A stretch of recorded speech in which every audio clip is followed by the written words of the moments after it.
नमस्कार, मी संतोष वाडके, उपविभागीय कृषी अधिकारी वाशिम. आणि आज आपण आहोत मालेगाव तालुक्यातील रिधोरा गावामध्ये शांभाऊ बडे यांच्या शेतात. आणि यांनी एक सुंदर प्रयोग इथे केलाय. ज्या प्रयोगाची पाहणी करण्याकरता आपल्या अमरावती विभागाचे कृषी सहसंचालक माननीय घोरपडे सर सुद्धा या ठिकाणी आलेले आहेत. नमस्कार सर. नमस्कार. आपल्यासोबत या रिधोरा गावातील प्रगतशील शेतकरी शांभाऊ बडे सुद्धा आहेत, ज्यांनी आंब्याची लागवड सुरू केली. सोबत भविष्यात सुद्धा आपण खूप मोठं क्षेत्र आंब्याखाली आपल्या शेतामध्ये आणणार आहात. आपण कसे काय या आंब्याकडे वळलात आणि एवढ्या मोठ्या प्रमाणात विचार करतात आंबा लागवडीचा? या भागामध्ये फक्त संत्रा उत्पादकच आहे आणि लोकांचा कल फक्त संत्र्याकडे आहे. पण या 2-3 वर्षात संत्र्याचं म्हणावं तसं उत्पन्न होत नाही. आणि त्यांनी संत्रा लावला म्हणजे आपण शेतकऱ्यांनी लावावा, यापेक्षा आपण काहीतरी वेगळं करावं, या हेतूने या आंबा बागेकडे आम्ही वळलेलो आहोत.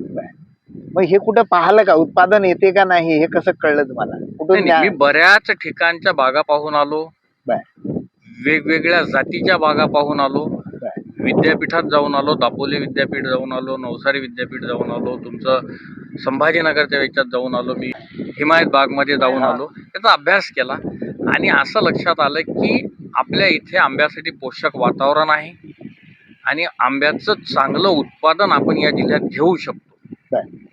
त्यामुळं मी या आंब्याकडे वळलेलो आहे आणि भविष्यात आपल्या कृषी विभागाच्या सहकार्याने, मार्गदर्शनाने आणि आज दिलेल्या प्रोत्साहनाने मी निश्चित हे वाढवणार आणि शेतकऱ्यांना या बाबतीत मार्गदर्शन करणार. सध्या तुम्ही 2 एकर लागवड केलेली आहे आंब्याची, आणि भविष्यात किती एकराचं प्लॅनिंग आहे? माझा आता हे प्रायोगिक तत्वावर मी जानेवारी महिन्यात 2 एकर लावलेला आहे, परंतु जून-जुलै महिन्यात मला अजून 5 एकर ही बाग वाढवायची आहे. कारण या ठिकाणी जिथे जिथे, माझं तर म्हणणं आहे, जिथे जिथे पाण्याची उपलब्धता आहे तिथे तिथे शेतकऱ्यांनी निश्चित आंबा बागेचं नियोजन करावं. आता हे तुम्ही लावत असताना तुम्हाला बघून तुमची काही टीम आजूबाजूला शेतकरी लावत आहेत का?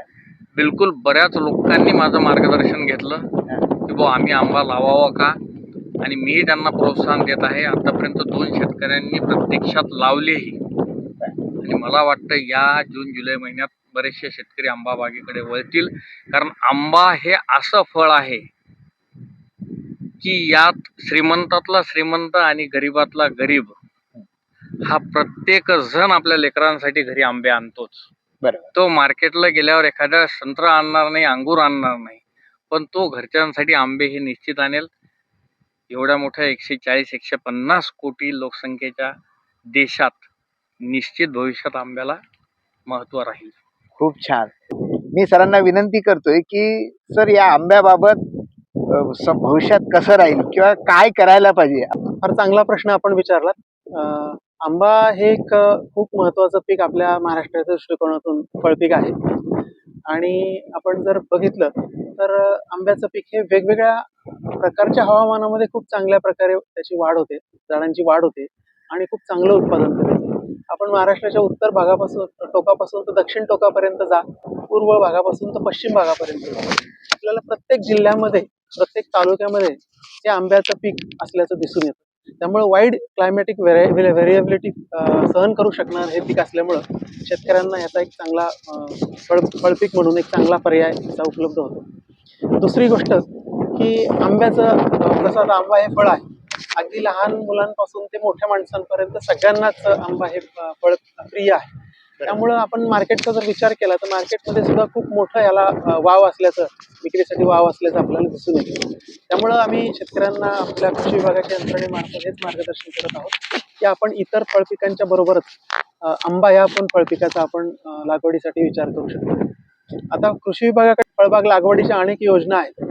त्याच्यापैकी नानाजी देशमुख कृषी संजीवनी प्रकल्प, त्यामधून सुद्धा आंब्याची लागवड करता येते. त्याप्रमाणे नरेगा योजनेमधून पण आंब्याची लागवड आपल्याला करता येते किंवा इतर फळझाडांची पण आपल्याला लागवड करता येते. त्याचप्रमाणे पांडुरंग फुंडकर योजनेमधून सुद्धा फळबाग आपल्याला लागवड करता येतात. या सगळ्या योजनांमधून शेतकऱ्यांना त्या त्या परिस्थितीनुसार ज्या योजना उपलब्ध आहेत त्यांच्या गावाच्या निवडीप्रमाणे त्या योजनेमधून ते घेऊ शकतात आणि आंब्याची लागवड करू शकतात. आता या ठिकाणी आपण श्री श्याम बडे साहेब यांच्या फार्मवरती आलेलो आहोत आणि इथं आपल्याला बघायला मिळतं की खूप चांगल्या पद्धतीने आंब्याची त्यांनी लागवड केलेली आहे. एक 6 महिन्याची ही बाग आहे आणि अत्यंत चांगल्या पद्धतीने जोपासना केलेली आहे. आताचं जर तापमान आपण बघितलं एप्रिल महिन्यामधलं, तर जवळपास 44 डिग्री 45 डिग्रीच्या आसपास तापमान जात आहे आणि या तापमानामध्ये सुद्धा चांगल्या पद्धतीने बाग त्यांनी ही जोपासलेली आहे. त्यामुळं आपल्या हवामानामध्ये अत्यंत चांगल्या पद्धतीने आंबा येऊ शकतो. फक्त शेतकऱ्यांना हेच काळजी घ्यावी लागेल की आंब्याची लागवड केल्यानंतर आपल्याला नंतरची जी जोपासना आहे, ती जोपासना आपण जर व्यवस्थितपणे केली तर आपल्याला अपेक्षित उत्पादन मिळू शकतं. सगळ्यात महत्त्वाचं तंत्र म्हणजे आपल्या विदर्भातल्या जमिनी ह्या मध्यम ते भारी अशा प्रकारच्या आहेत, काळ्या जमिनी आहेत. तर या जमिनीमध्ये आंब्याची वाढ ही खूप जास्त प्रमाणात होते. व्हेजिटेटिव्ह ग्रोथ किंवा ज्याला शाखीय वाढ म्हणतो, ही वाढ खूप मोठ्या प्रमाणात होते. त्यामुळे छाटणी हे अत्यंत महत्त्वाचं होतं आणि बऱ्याच वेळेला शेतकरी बांधवांचं हेच थोडंसं नियोजनामध्ये गफलत होते की छाटणी वेळेवर केली जात नाही आणि त्यामुळे आंब्याची वाढ खूप मोठ्या प्रमाणात होते, उंची वाढते आणि त्यामुळे फळाची त्या झाडांची देखभाल, फळांची काढणी या गोष्टी थोड्याशा जिकिरीच्या होतात. त्यामुळे छाटणी करून आपल्याला आंब्याची बाग ही आंब्याचा आकार झाडाचा हा मर्यादित ठेवायचा आहे. त्याच्याशिवाय बाकीच्या ज्या बाबी आहेत त्याचं खताचं व्यवस्थापन असेल किंवा त्याचं किडी किंवा रोगाचं व्यवस्थापन असेल, या सगळ्या बाबी जर आपण व्यवस्थितपणे केल्या आणि खताचं व्यवस्थापन या सगळ्या बाबी केल्या तर आंबा आपल्याला अत्यंत चांगले रिझल्ट देऊ शकतो, अत्यंत चांगली उत्पादन क्षमता देऊ शकतो. आता मार्केटमध्ये आपण बघतो अनेक पिकांचे दर बऱ्याच वेळेला आपल्याला खाली आल्याचे दिसून येतं. काही वेळेला केळीचे दर खाली येतात, काही वेळेला द्राक्षाचे पण दर खाली येतात, काही वेळेला पेरूचे दर खाली येतात, संत्र्याचे दर खाली येतात, मोसंबीचे खाली येतात.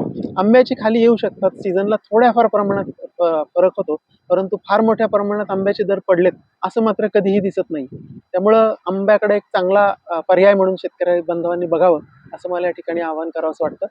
आंब्याची छाटणी करण्याच्या बाबतीमध्ये शास्त्रोक्त पद्धतीने आपण त्याचं तंत्र कृषी विद्यापीठाचे शास्त्रज्ञ आहेत किंवा कृषी विज्ञान केंद्राचे शास्त्रज्ञ आहेत, कृषी विभागाचे अधिकारी कर्मचारी आहेत, त्यांच्याकडनं हे तंत्र जाणून घ्यावं. आंब्याची छाटणी करत असताना पहिल्यांदा आपल्याला त्याची छाटणी, आता हे आंब्याचं झाड आहे, हे आंब्याचं झाड अजून छाटणीला आलेलं नाहीये, परंतु ज्यावेळेला ह्याची वाढ एक साधारण 4 फुटाच्या वर जाईल त्यावेळेला 3 फुटाच्या अंतरापर्यंत आपल्याला हे त्याला कट करायचे. त्याच्यानंतर ज्या 3 फांद्या निघतात त्याच्यामधून, त्यातल्या 3 निघतात किंवा 3 पेक्षा जास्त निघतात, त्यातल्या 3 दिशांना 3 चांगल्या जोमदार फांद्या ठेवायच्यात. बाकीच्या फांद्या आपल्याला त्याच्यातून काढून टाकायच्यात. त्याच्यानंतर ह्या 3 फांद्या वाढल्यानंतर, त्याची वाढ झाल्यानंतर परत त्या प्रत्येक फांदीपासून परत 3-3 फांद्या आपल्याला ठेवायच्यात आणि त्याची वाढ त्याची छाटणी आपल्याला परत 45 सेंटीमीटर वर 1.5 फुटापर्यंत करायची. असं करून एका फांदीपासून 3 फांद्या, 3 फांद्यापासून परत 9 फांद्या, अशा प्रकारचं सगळ्या दिशेला ते जाईल आणि त्याला चांगला सूर्यप्रकाश मिळेल, त्याची उंची मर्यादित राहील, त्याचा आकार मॅनेजेबल राहील. अशा पद्धतीने आपण आंब्याचं जर ट्रेनिंग प्रूनिंग ह्या बाबी जर केल्या तर मला वाटतं आंब्याची बाग हा एक शेतकऱ्यांसाठी अत्यंत चांगला पर्याय होऊ शकतो. सर, हे आंब्याची बाग लावत असताना अंतर सुद्धा एक महत्वाचं आहे. तर कोणतं अंतर आंब्यासाठी चांगलं, किती ठेवायला पाहिजे आपल्या कंडिशन मध्ये विशेषतः? आंब्यासाठी पूर्वी आता आपण जर बघितलं असेल, फार पूर्वी 10 बाय 10चं अंतर शिफारसीत केलेलं होतं, 10 मीटर बाय 10 मीटर. परंतु आता ते अंतर खूप जादा होते आणि त्या अंतर मधली मोकळी जागा भरायला बरेच वर्ष लागतात आणि त्यातून शेतकऱ्याला मग नंतर अपेक्षित असलेलं उत्पन्न सुरुवातीच्या काही वर्षांमध्ये मिळत नाही. म्हणून नंतर मग ते आता 5 बाय 5 मीटरवरती आलेलं आहे.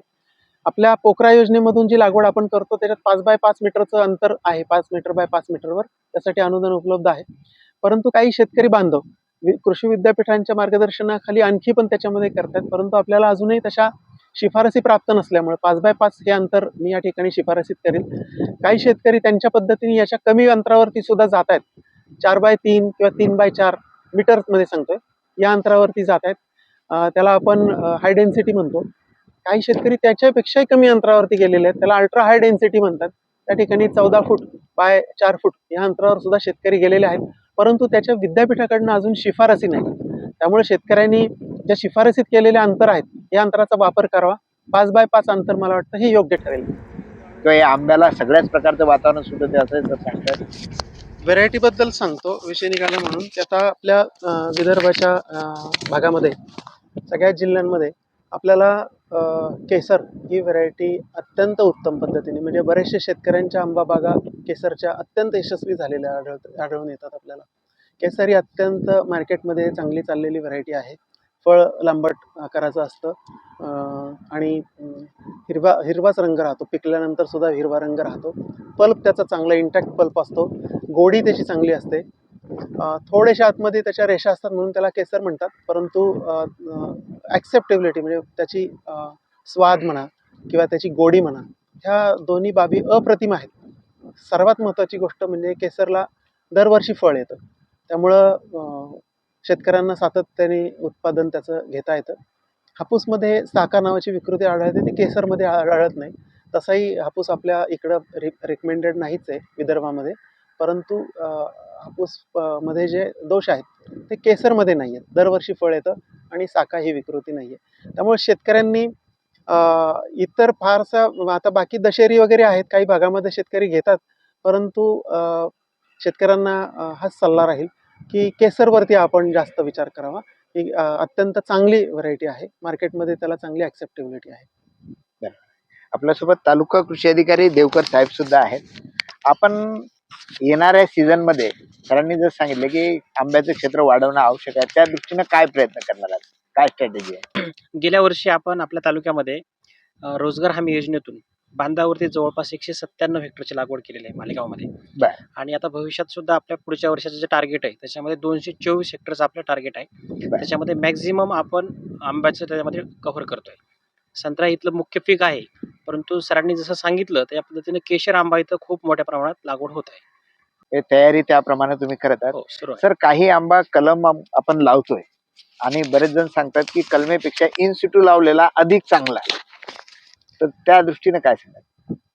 आंब्याची लागवड करताना आता खूप महत्त्वाचा प्रश्न आपण या ठिकाणी मांडला आहे. आंब्याची लागवड करत असताना आपल्याला जी कलमं पाहिजेत, ही कलमं 1 वर्ष वयाची पाहिजेत. कलमं जोमदार पाहिजेत. 1 वर्षापेक्षा कमी वयाची कलमं घेऊ नयेत. साधारण 3 फूट इतकी उंची त्याची असावीत. कमी उंचीची पण रोपं वापरू नयेत, नाहीतर मग छाटणीचं त्यावेळेला मग अडचणी निर्माण होतात आणि त्याची वाढ चांगली म्हणावी अशी होत नाही. कलमं जोमदार असावीत, कलमं रोगमुक्त असावीत, कलमं कणखर असावीत, कलमं व्यवस्थित त्याचं हार्डनिंग झाल्यानंतरच आपण लावावीत. ही जर काळजी आपण घेतली तर आपली सुरुवात चांगली होते. जर कलमामध्येच जर आपल्याला म्हणजे अपेक्षा नसलेली जर चांगल्या क्वालिटीची कलमं नसतील तर मग आपली सुरुवातच चांगली होत नाही. नंतर मग त्याचा परिणाम नंतर पुढच्या वाढीवर खूप झालेला आपल्याला दिसून येतं. त्यामुळे चांगल्या क्वालिटीची दर्जेदार खात्रीशीर मान्यताप्राप्त नर्सरीमधूनच रोपं घ्यावीत, कलमं घ्यावीत आणि त्याचा वापर आपण करावा. आता हे झालं कलमाच्या बाबतीमध्ये. आंब्याच्या बाबतीमध्ये जागेवरती कोळी लावून त्याच्यावरती नंतर कलमं भरणं हा सुद्धा एक महत्त्वाचा आणि अत्यंत चांगला भाग आहे. त्याला इन सिटू म्हणतात इंग्लिशमध्ये, in Situ method of mango plantation. In Situ मेथडचा फायदा असा आहे की आपण कोय जमिनीमध्ये लावतो पावसाळ्याच्या सुरुवातीला, आणि ती कोय लावल्यानंतर त्या कोयीची मुळं खोल जातात.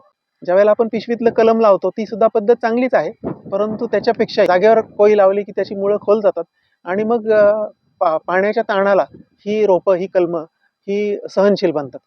त्यामुळे ही पद्धत अत्यंत चांगली आहे. ज्यावेळेला आपण त्याच्यावरती 1 वर्षानंतर कलम भरतो आपल्याला हव्या त्या व्हरायटीचं, समजा आता केशरचं आपल्याला कलम भरायचं, तर केशरचं कलम आपण भरल्यानंतर त्या कलमाला खूप चांगला जोम त्या मिळतो, कारण त्याची मुळं खोल गेलेली असतात.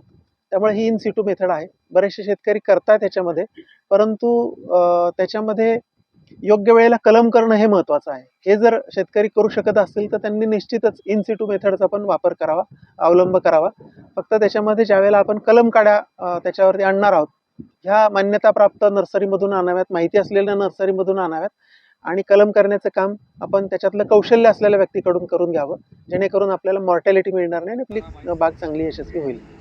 एक महत्त्वाची गोष्ट फक्त सांगायची आहे की आंबा लागवड करताना शेतकऱ्यांना एक अगदी मनपूर्वक विनंती आहे, आपण ज्या वेळेला आंबा लागवड कराल त्याच वेळेला आपण त्या बागेला ठिबक बसवून घ्यावं. आंबा लागवड जशी आंबा लागवड करण्यासाठी आपल्याकडे मगाशी 3 योजना मी सांगितल्या, त्याचप्रमाणे ठिबक करण्यासाठी सुद्धा आपल्या कृषी विभागाकडे योजना आहे. त्याच्यातून आपल्याला भरपूर अनुदान पण उपलब्ध होतं. त्यामुळे आंबा लावल्या आपण त्या ठिकाणी ठिबक करावं. त्याचा फायदा असा होतो की जर पाण्याचा ताण बसला तर तुमचं आंब्याचं झाड सुकणार नाही, परंतु त्याची वाढ मंदावली जाते किंवा ते सुप्तावस्थेत जातं. नंतर त्यावेळेला परत पाणी मिळाल्यानंतर वाढ सुरू होते. वर्षभर त्याची वाढ होण्यासाठी जर त्याला ठिबक मार्फत आपण पाणी दिलं तर त्याची वर्षभर चांगल्या प्रकारे अपेक्षित वाढ होते आणि आपल्याला लवकर त्याची फलधारणा होते. जी कलमाने आपण लागवड करतो 3ऱ्या वर्षी आपल्याला फळं मिळायला सुरुवात होतात, 5व्या वर्षानंतर भरपूर उत्पादन आपल्याला मिळतं. आणि आता अमरावती विभाग, आपल्या अमरावती विभागातले 5 जिल्हे आहेत, अमरावती, अकोला, यवतमाळ, बुलढाणा आणि वाशिम. या 5 जिल्ह्यांमध्ये नानाजी देशमुख कृषी संजीवनी प्रकल्प आहे. ह्या पोकरा प्रकल्पातली ह्या 5 जिल्ह्यांमध्ये अमरावती विभागामध्ये 1641 गाव आहेत आणि 1641 गावातल्या शेतकऱ्यांना आपल्याला ह्या योजनेमधून पोकरा प्रकल्पातून ह्या फळबाग लागवडीचा लाभ आपल्याला मिळू शकतो. त्यामुळे माझी विनंती आहे शेतकरी बांधवांना की आपलं गाव जर पोखरामध्ये येत असेल तर आपण आपल्या गावचे समूह सहाय्यक पोकरा प्रकल्पाचे किंवा आपले सहाय्यक कृषी अधिकारी, आपले तालुका कृषी अधिकारी यांच्याकडून मार्गदर्शन घ्यावं आणि आपल्या ऑनलाईन पोर्टलवरती आपले अर्ज ह्या पोकरा प्रकल्पाच्या भरावेत. जर आपलं गाव पोकरा प्रकल्पामध्ये येत नसेल तर आपण पांडुरंग फुंडकर योजना किंवा आपली MREGS योजना ह्या योजनांमधून आपण ही फळबाग लागवड आपण करू शकतो. नक्कीच सर. सर आपण खूप छान माहिती दिली. म्हणजे भविष्यामध्ये आता जर आपल्याला फळबाग लावायची आहे तर हा आंब्याचा प्रथम आपण विचार करावा. वेगवेगळ्या वातावरणात येणाऱ्या आणि वेगवेगळ्या व्हेरायटी आपल्याला आंब्याच्या पाहायला मिळतात. सरांनी सांगितलं त्या प्रकारे छोट्या मोठ्या काही गोष्टी आहेत, टेक्निक्स आहेत, त्याकडे पण लक्ष देणं आपल्याला आवश्यक आहे. आणि कृषी विभाग, तालुका कृषी अधिकारी यांनी जर सांगितलं की तयार आहे, आपण लावत असाल, वेगवेगळ्या याच्यासाठी योजना आहेत, तर आपण आपल्या गावातील संबंधित सहाय्यक कृषी अधिकारी यांना संपर्क करू शकता, तालुका कृषी अधिकारी यांना संपर्क करू शकता. आणि सोबतच काही अनुभव लागत असतील तर शांभाऊ बडे सारखे अनुभवी शेतकरी आहेत जे खूप मोठ्या प्रमाणात प्रयोग करतात, तर त्यांचे अनुभव आपण घेऊ शकता आणि या आंबा पिकाकडे आपण नक्कीच वळावं अशी आपल्या सगळ्यांना विनंती करतो. धन्यवाद. धन्यवाद.